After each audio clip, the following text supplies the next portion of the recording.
Hey everyone and welcome back. So in this video, I'm going to be teaching you how to set up a coming soon page in Shopify. So let's just learn how you can do it. So first you need to head over to your online store section, and there you can see we have this pages. So you can be creative and add any kind of setting in your pages. So once you click on add page, now it's time to name it. So let's just name it coming soon, just like that, and you can add content in here as well. I'm going to be using AI for that, and you can see it is generating. So the page is going to be showing we are working on something exciting, check back soon for updates. So it is going to be visible, and theme could be default, and click on save, and the page is going to be adding. So this is how easy it is to add your coming soon page. You can head over to your front end section and add customization from there as well.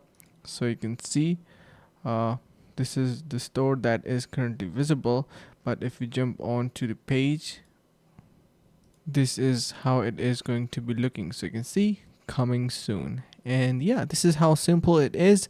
I hope this helps.